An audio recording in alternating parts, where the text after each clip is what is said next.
Shalom sahabat yang dikasihi Tuhan Yesus, puji Tuhan kita bertemu kembali dalam kasih-Nya.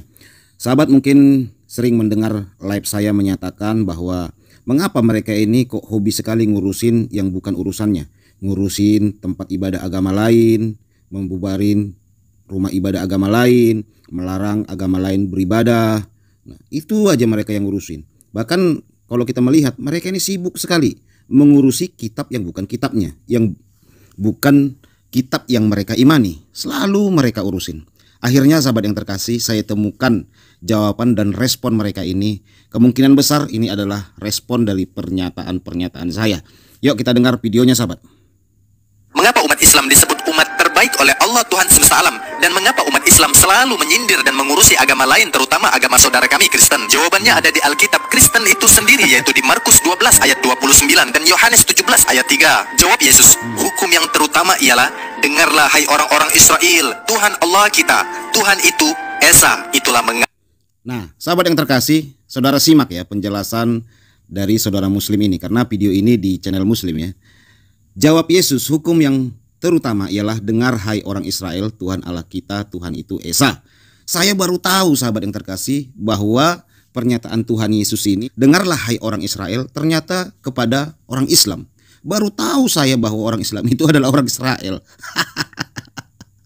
Padahal mereka selalu mengutuki orang Israel. Sekarang mereka mengaku-ngaku sebagai orang Israel, mengaku-ngaku bahwa Markus 12 ayat 29 ini kepada mereka gitu. Tujuan Yesus mengatakan ini adalah kepada orang-orang Islam.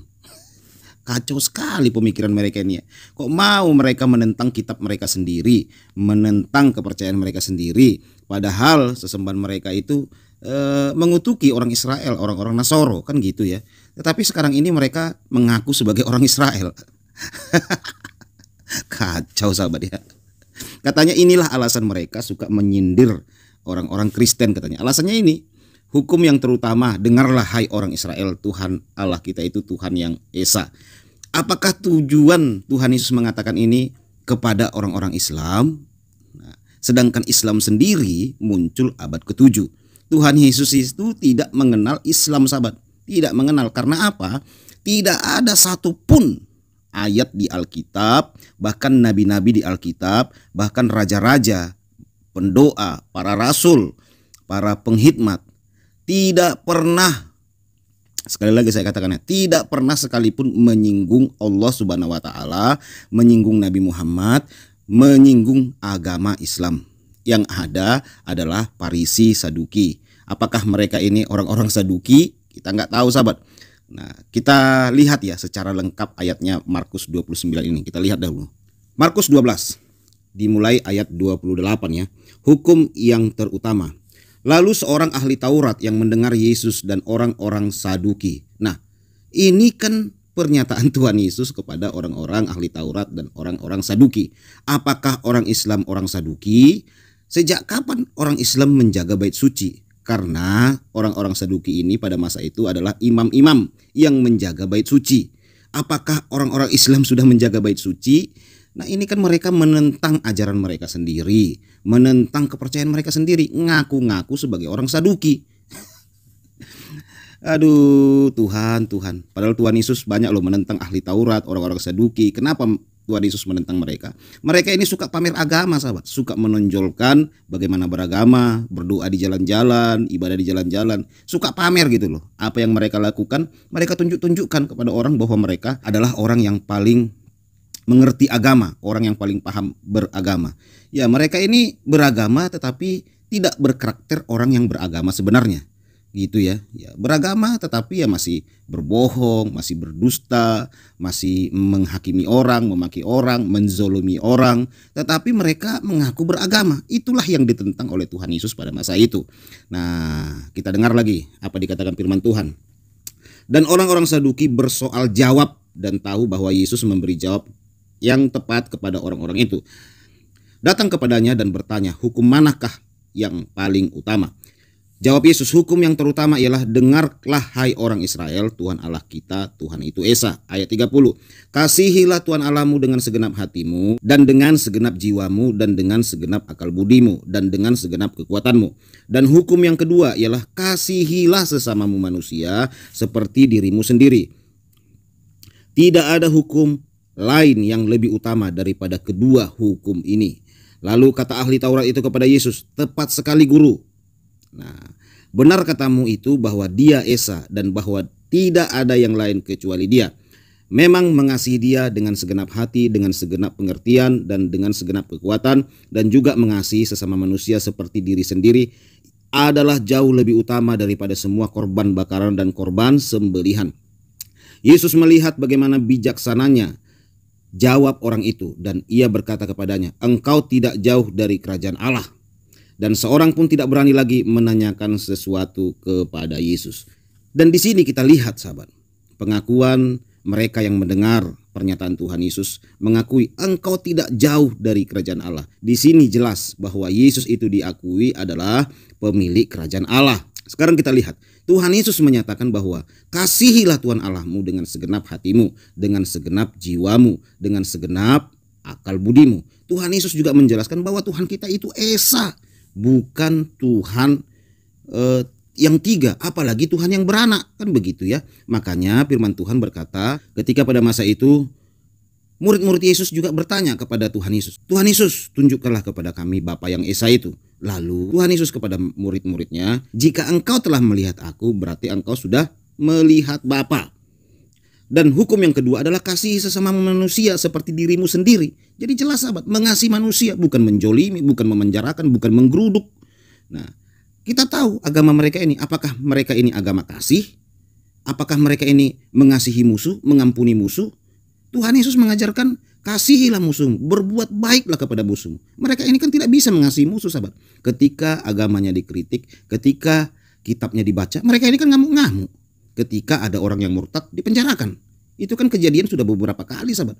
Bahkan kita lihat MKC digebukin, dikasih makan tinja, makan digebukin, dipersekusi gitu ya. Terus tiba-tiba yang mempersekusi ini berkata, saya sedang membela agama. Apakah itu agama kasih? Logika kita lah sahabat. Kalau benar mereka mengasihi Tuhan Yesus, benar mereka mengasihi Allah itu yang Esa, sini secara lengkap dan jelas dikatakan kalau engkau mengasihi Tuhan yang Esa, berarti engkau harus mengasihi sesama manusia. Apakah mereka mengasihi sesama manusia? Kalau satu agamanya, ya bisa saja seperti dikatakan di video tadi. Tuhan hanya peduli kepada agama mereka. Agama lain tidak, karena Tuhan mereka itu bawa agama sahabat. Tetapi Tuhan Yesus membawa kasih sesama manusia, bukan dikatakan di sini sesama seagama, tidak, tetapi sama manusia, sesama manusia. Tidak ada hukum lain yang lebih utama daripada kedua hukum ini. Jadi jelas saudaraku, mengasihi Tuhan itu, Tuhan yang Esa, Tuhan yang Esa, mengasihi sesama manusia itu tidak boleh dipisahkan. Tidak boleh dipisahkan. Kalau engkau mengasihi Tuhan Allah, Tuhan yang Esa, otomatis engkau juga akan mengasihi sama manusia. Jadi Tuhan Yesus melarang keras mempersekusi orang, menggerudu orang, melarang orang lain beribadah yang tidak seiman, memenjarakan orang karena sebuah agama, mempersekusi orang, gebukin orang. Tuhan Yesus juga melarang bela agama, bela Tuhan. Tuhan Yesus jelas melarang itu semua sahabat. Nah, apakah hukum ini mereka lakukan tanda membuktikan bahwa mereka mengasihi Tuhan Allah yang Esa? Tidak sahabat. Ketika Tuhan Yesus berkata kasihilah Tuhan yang Esa itu, nah, Bapa itu, kita lihat pernyataan Tuhan Yesus ketika murid-muridnya bertanya, siapakah Bapa yang Esa itu? Siapakah Allah yang Esa itu? Ayat 8, kata Filipus kepadanya, Tuhan, tunjukkanlah Bapa itu kepada kami, itu sudah cukup bagi kami. Kata Yesus kepadanya, telah sekian lama aku bersama-sama kamu Filipus, namun engkau tidak mengenal aku. Barang siapa telah melihat aku, ia telah melihat Bapa. Bagaimana engkau berkata tunjukkanlah Bapa itu kepada kami? Tidak percayakah engkau bahwa aku di dalam Bapa dan Bapa ada dalam aku?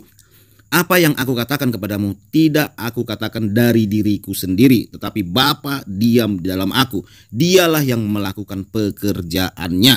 Jadi saudara yang terkasih, pekerjaan Bapa, pekerjaan Yesus adalah pekerjaan Bapa. Karena apa? Bapa dan Yesus adalah satu, Esa sahabat.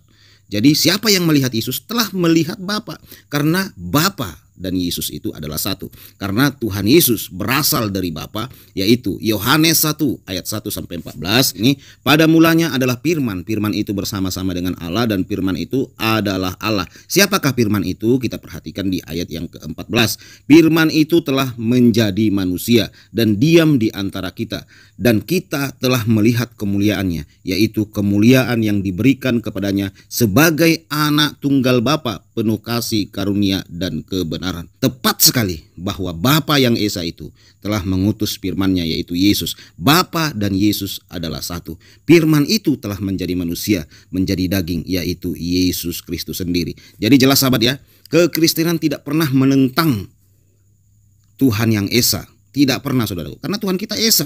Tidak pernah ditentang. Jadi jelas sekali penjelasan Tuhan Yesus bahwa Kristen tidak percaya Tuhan yang beranak, tidak percaya Tuhan yang tiga, tidak percaya bahwa manusia dituhan-tuhankan. Tetapi Tuhanlah yang menjadi manusia melalui firman-Nya. Jadi demikian jawaban saya kepada apologet Muslim ini. Nah, kita dengar apa yang dikatakan lagi. Kami umat Islam selalu menyindir dan mengingatkan saudara-saudara kami non-Muslim. Dengarlah saudara-saudara kami Kristen, Tuhan kita Allah, Tuhan itu Esa. Nah, diubah-ubah lagi saudaraku isi Alkitab. Mereka ini saudaraku bukan Kristen, bukan orang yang percaya kepada Tuhan Yesus Kristus, tapi suka mengubah-ubah isi kitab orang lain. Gimana kalau Quran mereka kita ubah-ubah isinya? Di sini mana dikatakan di sini bahwa ada kata Kristen? Tidak ada, tetapi dengarlah hai orang Israel. Itu dikatakan, tetapi seenak udel mereka ini yang ngaku beragama ini mengubah-ubah kitab orang lain. Kita dengar sekali lagi. Selalu menyindir dan Tuhan itu Esa. Itulah mengapa kami umat Islam selalu menyindir dan mengingatkan saudara-saudara kami non-Muslim. Dengarlah saudara-saudara kami Kristen, Tuhan kita Allah, Tuhan itu Esa. Nah, ini jelas sekali sahabat yang terkasih. Mereka ini sesuka hati mereka mengubah-ubah, mengedit-edit kitab orang lain. Di situ dikatakan tidak ada Allah loh. Tidak pernah orang Kristen itu mengubah huruf A menjadi O. Tidak pernah saudaraku. Ya Allah sesuai dengan bahasa Indonesia yang benar dan tepat, A tetap dibaca A, tidak pernah A menjadi O. Di sini jelas dikatakan sahabat yang terkasih ya bahwa Tuhan Allah kita, Tuhan itu Esa. Jelas ya, bukan Allah. Tidak pernah huruf A diubah jadi O. Itulah bahasa Indonesia yang tepat dan yang benar. Kalau bahasa asing mungkin bisa saja A dibaca jadi E, kan gitu ya, bahasa Inggris gitu loh. W jadi W, kan begitu kalau bahasa Inggris diubah saudaraku, disesuaikan dengan bahasa Inggris gitu. Tapi ini tidak, kita menggunakan bahasa Indonesia yang tepat dan benar. Ya A dibaca A jadi Allah, tidak pernah jadi Allah. Dan sini tidak ada dikatakan Allah Subhanahu wa taala. Jelas-jelas ngawur ya. Ya kalau mereka ini ya sesukanya loh saudaraku. Suka-suka mereka karena mereka ini yang punya hukum di negeri ini. Kalau mereka olok-olok agama lain ya dianggap dakwah. Kalau kita menjawab mereka dianggap penistaan sahabat. Itu adalah fakta yang terjadi. Kalau mereka bahas-bahas kitab orang lain dianggap dakwah. Nah kalau kita menjawab, kita baca kitab mereka, penistaan, tangkap, penjarakan. Kan gitu sahabat yang terkasih. Itu adalah fakta dan kenyataan yang terjadi. Tuhan Yesus memberkati kita semua. Shalom.